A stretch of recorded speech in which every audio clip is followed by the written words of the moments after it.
The first slap came so suddenly that Lena didn't even hear it. She only felt the metallic taste of blood bloom on her tongue as she hit the tiled floor, her hands instinctively flying to her pregnant belly. Ethan stood over her, chest heaving, eyes cold, like she was a stranger who had overstayed her welcome instead of the woman carrying his child. And in that moment, Lena understood something terrifying. Love does not always die loudly. Sometimes it rots quietly, right inside a marriage. Before we begin, if you love deep, emotional African stories filled with drama, betrayal, and karma that hits hard, like, subscribe, and drop a comment telling us what part of the world you're watching from. These stories travel, and so do the lessons. Now, let me take you back to where it all began. When Ethan married Lena, the wedding was the kind people still talked about years later.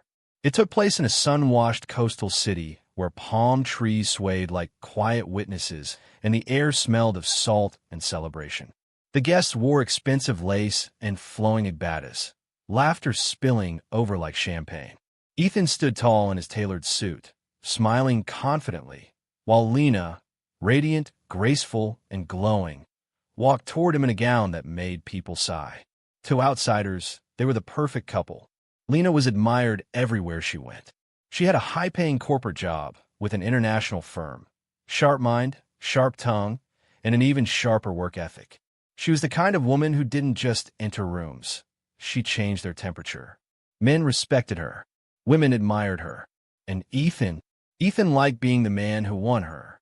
At first, during their courtship, Ethan often spoke about tradition.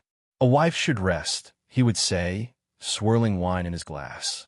Not stress herself chasing money like a man. Lena would laugh it off then, thinking it was just talk, harmless, outdated opinions wrapped in charm. After the wedding, the tone changed. One quiet evening, just weeks into the marriage, Ethan brought it up again. But this time there was no laughter. "I've been thinking," he said, sitting on the edge of their bed. "There's no need for you to keep working." Lena looked up from her laptop, confused. "What do you mean?" "I mean," he continued calmly, "I earn enough. More than enough. Why should my wife wake up before dawn, attend meetings, answer to other men?" Lena frowned. "Ethan, my job is part of who I am. I worked hard to get there." He smiled, but it didn't reach his eyes. "And I worked hard to make you my wife. Now, let me take care of you." She hesitated. Something in his voice felt less like love and more like ownership. "You can relax," he added quickly, sensing her doubt. "Focus on the home, on us, on starting a family. I promise, you'll never lack anything." Against her better judgment, Lena agreed. Friends warned her. Her mother hesitated. Even her colleagues questioned her decision. But Ethan's promises were sweet, and marriage has a way of making women believe hope louder than instinct. She resigned, and with that signature on her resignation letter, Lena unknowingly handed Ethan more than her time. She handed him control. The first few months felt like a honeymoon extension. Ethan gave her money freely, bought gifts, and bragged to friends about how well he took care of his wife. Lena tried to settle into domestic life, telling herself that this was just another phase of growth. Then she got pregnant. At first, Ethan was thrilled, or at least pretended to be. He announced it loudly, soaking in congratulations, enjoying the attention that came with impending fatherhood. But slowly something shifted. He started coming home late. He stopped asking how she felt. The laughter disappeared. When Lena complained about pregnancy fatigue, he rolled his eyes. "You don't even work anymore. What are you tired from?" Money became a strange topic. At first, Ethan delayed giving it. Then he questioned every request. "Why do you need so much? Didn't I give you money last week? Are you sure you're not wasting it?" Lena was confused. Household bills hadn't changed. In fact, expenses had increased: doctor visits, medications, healthier food. She tried to explain gently, carefully choosing her words. But explanations irritated him. The first time she asked firmly, really asked, Ethan exploded. "Do you think money grows on trees?" he shouted. "Since you quit your job, all you do is spend." Lena stared at him, stunned. "You told me to quit," she whispered. That was when the first slap landed. It wasn't loud. It wasn't dramatic. It was sharp, sudden, and devastating. Ethan froze afterward, breathing hard. Lena sat on the floor, shaking, unable to believe what had just happened. "I'm sorry," he muttered after a long silence. "You just push me sometimes." And that sentence, "you push me," became the beginning of hell. From that day on, money requests turned dangerous. If she asked politely, he ignored her. If she insisted, he shouted. If she cried, he beat her. Always careful not to leave marks where people could see. Always reminding her that she had nowhere to go. "You don't earn," he would say coldly. "You depend on me. Remember that." Pregnancy became a prison. Lena stopped calling friends. She stopped visiting family. She learned to speak softly, walk quietly, exist carefully. But fear has a way of growing louder when ignored. And deep inside her, beneath the bruises and silence, something began to harden, not into hatred yet, but into survival. Because love had left that house, and what replaced it was something far more dangerous. By the 7th month of her pregnancy, Lena learned to measure time by Ethan's moods. Mornings were safer. He was usually quiet, distant, already half gone. Nights were dangerous, especially the nights she dared to speak. The house, once warm and full of promise, had become a place where Lena moved like a shadow. She cooked silently, cleaned carefully, and slept lightly, one hand always resting on her belly, as if to shield her unborn child from the anger that lived under the roof. But pregnancy does not negotiate with fear. Her body needed food, real food. Her baby needed hospital checkups. Her swollen feet needed rest. Her heart needed reassurance. One afternoon, Lena stood in the kitchen, staring at the last cup of rice in the container. The fridge held little more than water and condiments. The electricity bill lay unopened on the counter, already overdue. Ethan had not given her money in nearly 2 weeks. She rehearsed the words in her head. Soft, respectful, non-threatening. That evening, when he returned, she waited until he finished eating. "Ethan," her voice was barely louder than a whisper. "I need some money tomorrow. The doctor scheduled another appointment, and we're out of groceries." He didn't respond. She tried again. "Please." He looked up slowly, eyes narrowing. "How much?" She told him. His face darkened instantly. "Do you think I'm a bank?" he snapped. "Every day, money, money, money." "I'm not asking for luxury," she said, hands trembling. "I'm pregnant. This is for the house. For the baby." That word, baby, did something to him. Not softness. Not care. Something ugly. "You think using pregnancy will manipulate me?" he said, standing up. "If you miss your job so much, go back and earn." "You told me to quit," Lena said, her voice breaking despite her effort to stay calm. "You promised." The slap knocked her sideways into the wall. Before she could recover, he hit her again. And again. She fell, curling instinctively around her stomach, sobbing, begging, promising silence. But he was already gone, lost in rage, striking her like she was an enemy, not his wife. "Ungrateful woman," he shouted. "Useless. Since you stopped working, you've become a burden." When he was done, he kicked the chair over, grabbed his car keys, and stormed out, leaving Lena on the floor with a bleeding lip and a pain so deep it felt like it split her in two. She lay there for hours, afraid to move, afraid to breathe too hard, afraid the baby inside her had felt everything. That night, Lena cried without sound, and something inside her finally broke, not into madness, not into rage, but into clarity. She realized the truth she had been avoiding. Ethan was not going to change, and if she stayed silent, she and her child might not survive. Asking Ethan again was no longer an option. The thought alone made her stomach twist in fear. She began to ration everything: food, electricity, even water. She skipped meals so the baby could have more. She wore the same clothes, ignored her worsening condition, and prayed nothing went wrong before her next checkup. But one morning, she woke up dizzy. The room spun. Her head throbbed. When she tried to stand, her legs buckled beneath her weight. That was when fear turned urgent. She needed help. Not tomorrow. Not next week. Now. There was only one person she could think of. Victor. Victor was an old friend, someone she had known long before Ethan, long before marriage blurred friendships into danger. They had worked briefly in the same professional circle years ago, lost touch, then reconnected casually when she got married. Ethan never liked him. Men don't help women for nothing, Ethan used to say whenever Victor's name came up. So Lena had slowly stopped mentioning him. Now, with shaking hands, she borrowed a neighbor's phone and dialed Victor's number. He answered on the second ring. "Lena," he said, surprised. "Is everything okay?" The concern in his voice broke her. At first, she tried to sound normal. Then she tried to sound strong. Then she failed completely. Her words came out tangled with tears as she explained. Carefully, selectively, afraid even now of saying too much. She didn't mention the beatings. Not directly. She only said she was pregnant, struggling, and needed temporary help. There was a long silence on the other end. Then Victor said gently, "Where are you?" That was all. Not why did you let it get this bad? Not what did you do wrong? Not what will your husband think? Just, where are you?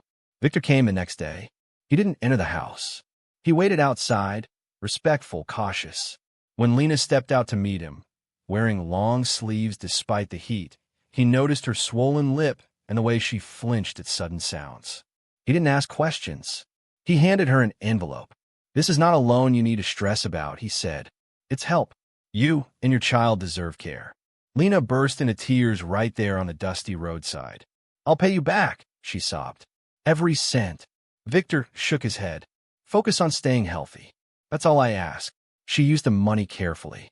Doctor visits, nutritious food, basic household needs. For the first time in months, she slept without hunger clawing at her body. But relief came with fear. She hid the envelope. She hid the receipts. She hid the truth. Every knock on the door made her heart race. Every time Ethan glanced at her, she wondered if he could somehow see it, sense that she had found support outside his control. Victor checked in quietly. Never too often. Never intrusively. Just enough to remind her she wasn't invisible. And slowly, Lena began to breathe again. But secrets have a way of surfacing. And the fragile peace she had built on borrowed kindness was about to shatter violently. Because Ethan was watching. And soon, he would see her walking toward the one thing he hated most. A lifeline that was not him. Ethan noticed the change before he understood it. Lena's eyes no longer stayed glued to the floor when he entered a room. She moved with a little more care, but also with a little more certainty. The fridge was no longer empty. There was food on the stove. The house smelled alive again. That unsettled him. Control, when absolute, becomes addictive. And Ethan had grown used to Lena's fear. The way she flinched, the way she waited for permission even to breathe. This new version of her felt wrong. Suspicious. One afternoon, as Ethan prepared to leave for work, he paused at the door and looked back at her. "Where do you go during the day?" he asked casually. Lena's heart skipped. "I stay home," she replied carefully. He hummed, unconvinced. Days later, he came home earlier than usual. Lena wasn't there. The house was quiet. Too quiet. Ethan checked the bedroom, the kitchen, the bathroom. Then he noticed her small handbag missing. His jaw tightened. He didn't call her phone, that he didn't text. Instead, he got into his car and drove. He didn't know where he was going, only that anger was guiding him. And then he saw her. Lena stepped out of a taxi 2 streets away, moving slowly. One hand supported her lower back. She didn't notice Ethan's car parked across the road.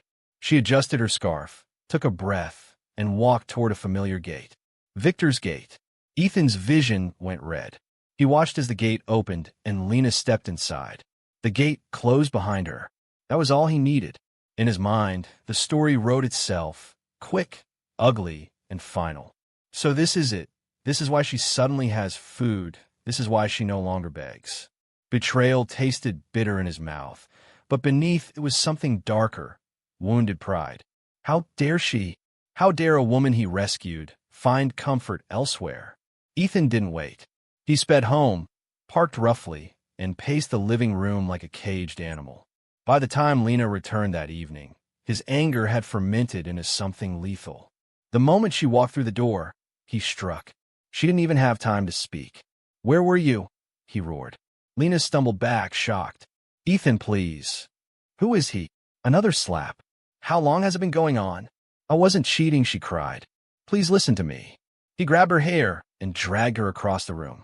"So you think I'm a fool?" he screamed. "You think I won't find out?" Neighbors heard the shouting, but did nothing. In that community, marital issues were private, sacred, untouchable. Lena tried to explain between blows about the money, the hunger, the doctor visits, but truth had no place in Ethan's rage. All he heard was imagined laughter behind his back. All he saw was his authority slipping. "You disgraced me," he yelled, kicking her as she curled on the floor. "While I break my back providing, you open your legs for another man." The words cut deeper than the fists. "I was pregnant," she sobbed. "I was starving. I needed help." That sentence sealed her fate. Ethan stopped suddenly, breathing hard, eyes cold. "You went outside me," he said slowly. "That means you chose him." He walked into the bedroom and returned with her small suitcase. "Get out." Lena stared at him, disbelieving. "Ethan's night. I'm pregnant." He threw the suitcase at her feet. "Go to your lover," he sneered. "Let him take care of you." She fell to her knees, clutching his legs. "Please," she begged. "For the baby. I have nowhere to go." He kicked her hand away. "You should have thought of that before spreading your shame." Ethan didn't wait for her to stand. He grabbed Lena by the arm and dragged her to the door. She cried out as pain shot through her body. Her feet scraped against the floor tiles, her head hitting the wall as he shoved her outside. The door slammed shut behind her. Locked. Lena lay on the concrete, stunned. The night air was cold. The sky stretched wide and uncaring above her. She pressed her palm against her belly, panic rising. "Mama is here," she whispered to the child inside her. "Mama won't let anything happen to you." But fear was loud. She tried the door again, locked. She knocked softly at first, then harder. "Ethan," she cried. "Please, just for tonight." No response. The porch light switched off. That was when reality finally crashed over her in full force. She was homeless, pregnant, bleeding, abandoned. With shaking hands, Lena dragged her suitcase down the steps and onto the quiet street. Cars passed occasionally, headlights briefly illuminating her bruised face before disappearing again. She didn't know where to go. Her family lived far away. She had no money on her. Her phone battery blinked red. The baby kicked inside her, as if sensing danger. Lena broke. She sat on the pavement and cried openly now, no longer caring who saw. Tears soaked her dress as memories flooded her mind. Ethan's promises, his vows, the day she quit her job because she trusted him. Trust that cost her everything. Where her phone buzzed, she almost dropped it. "Victor, did you get home safely?" The message read. Her fingers hovered over the screen. Shame warred with desperation. Then pain made the decision for her. She typed back with trembling hands. "He found out. He threw me out. I don't know where to go." The response came instantly. "Where are you?" "Stay where you are. I'm coming." Lena wrapped her arms around herself, rocking gently as she waited. The streetlights hummed overhead. Somewhere nearby, laughter floated from a house that still believed in happiness. Headlights appeared in the distance. A car slowed. Stopped. Victor stepped out. The moment he saw Lena sitting on the ground, suitcase beside her, face swollen, body shaking, something hardened in his eyes. He rushed to her side without hesitation. "My God," he whispered. "What did he do to you?" She couldn't answer. She simply leaned into him and sobbed. Victor carefully helped her up, supporting her weight, shielding her belly with his arm, as if it were instinct. "You're safe now," he said firmly. "I've got you." As he helped her into the car, Lena looked once more at the dark street behind her, the place where her marriage had officially ended. She didn't know what tomorrow held, but she knew one thing with absolute certainty. She was never going back, and Ethan had just made the biggest mistake of his life. Victor did not ask Lena where she wanted to go. He simply drove. The city lights blurred past as Lena sat in the passenger seat, shivering despite the warmth of the car. Her body ached in places she didn't know how to name. Her mind felt detached, like she was floating somewhere above herself, watching a woman who looked like her fall apart quietly.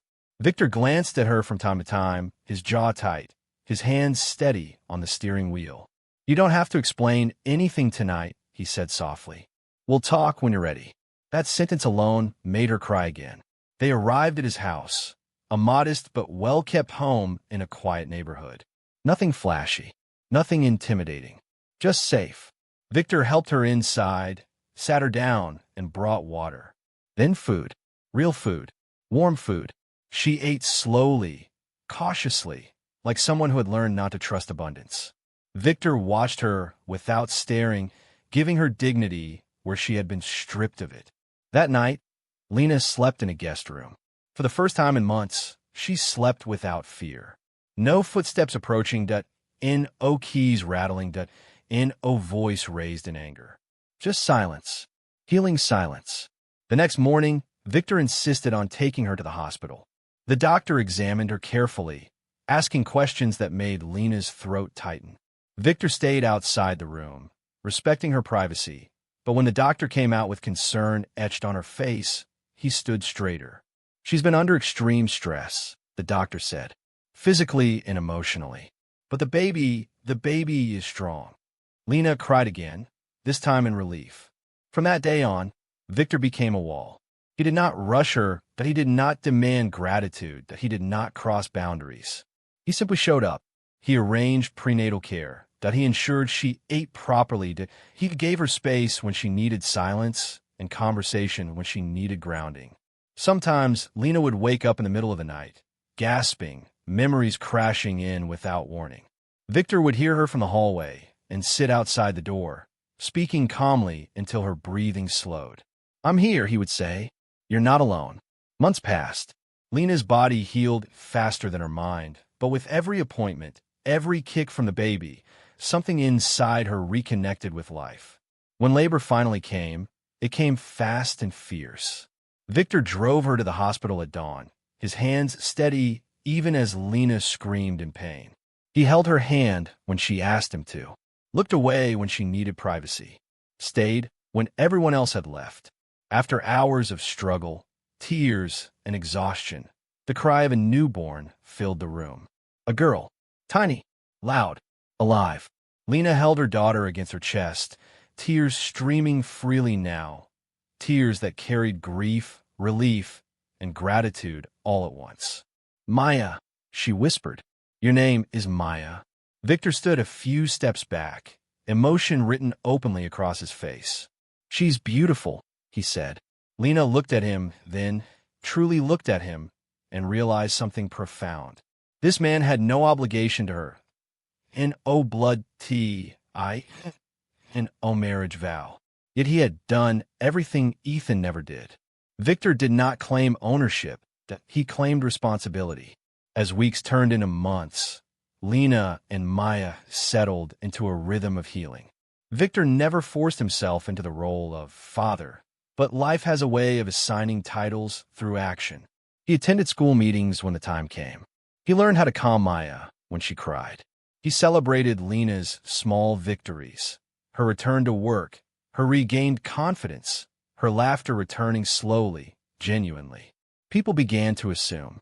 Victor didn't correct them, and Lena didn't either, because love had grown there, not rushed, not demanded, not violent. Quiet, steady, real. While Lena was rebuilding her life brick by brick, Ethan was doing what he did best, running. After throwing Lena out, he told his version of the story loudly. "She cheated," he said. "She embarrassed me. I had no choice." Some believed him. Some didn't care. What mattered to Ethan was appearance. Within a year, he remarried.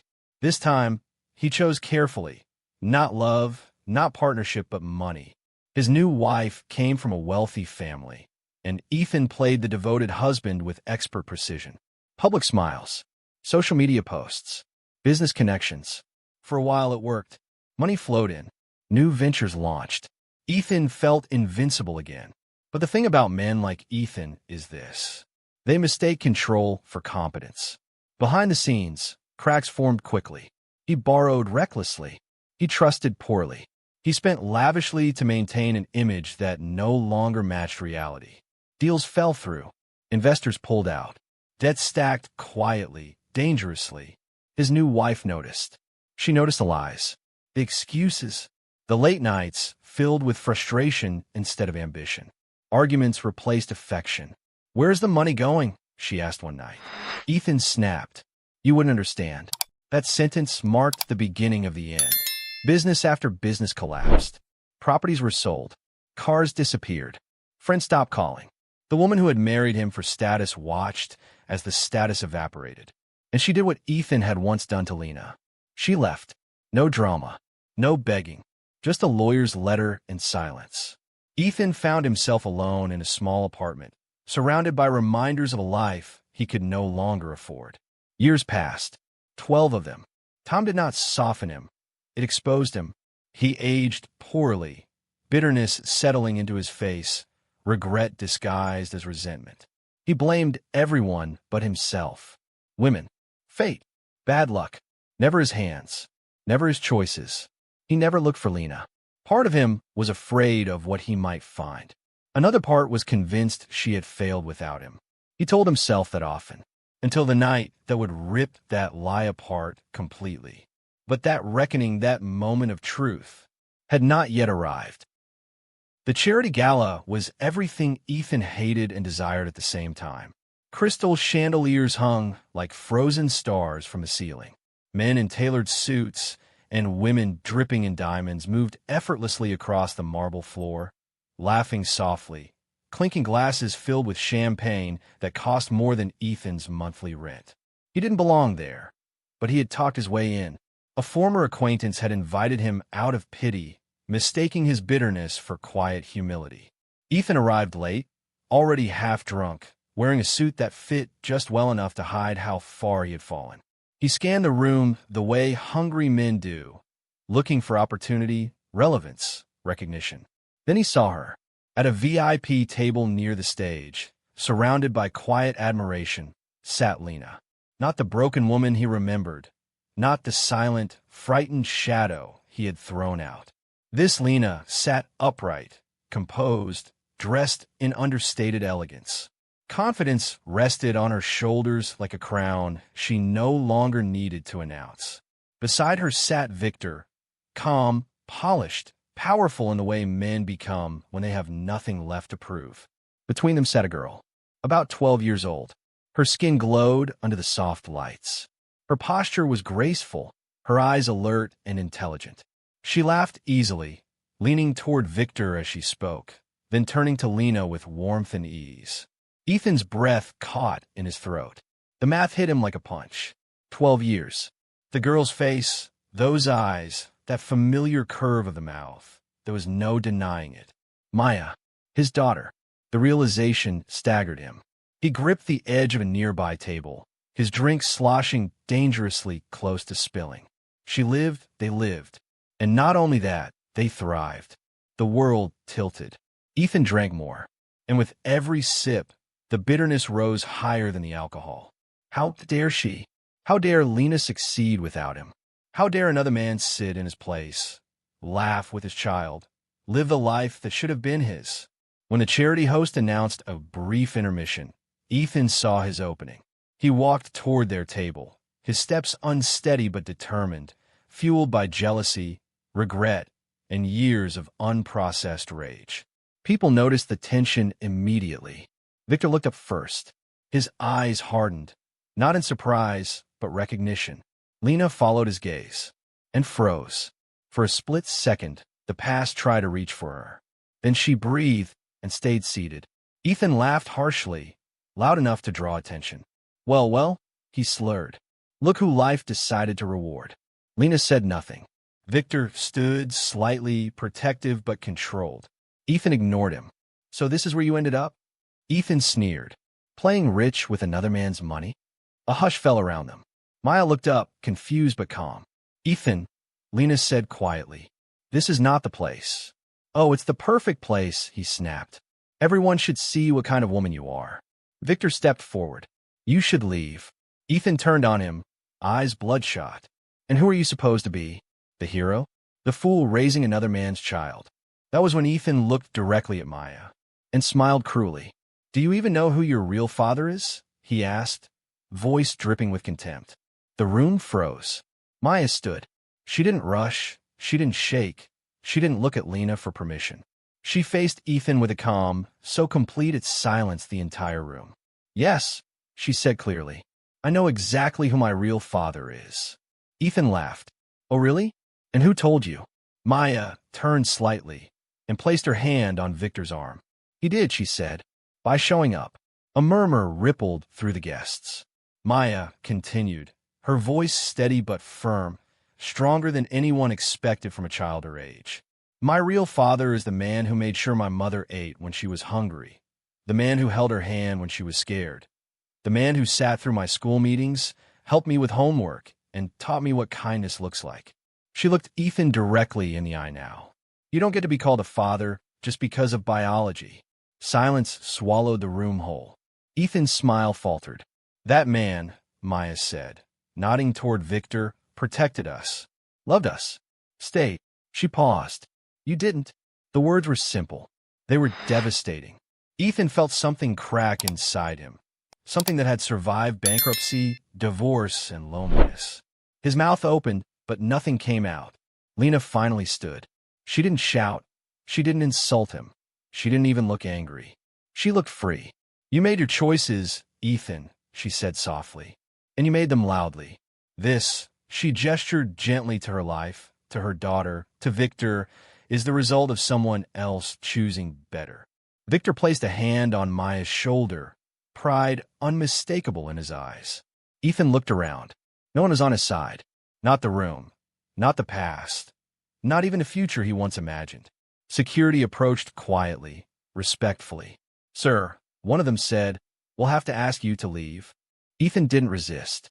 As he was escorted away, he glanced back one last time. Maya had already sat down again. Lena was smiling, genuinely. Victor leaned in, whispering something that made them laugh softly. They didn't look relieved he was gone.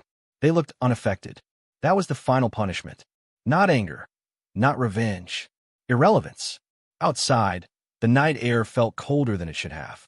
Ethan stood alone on the steps, the echoes of laughter drifting behind him like a life he had once held and crushed with his own hands. Forgiveness did not follow him out. Some losses are not meant to be redeemed. Some debts are not paid with apologies.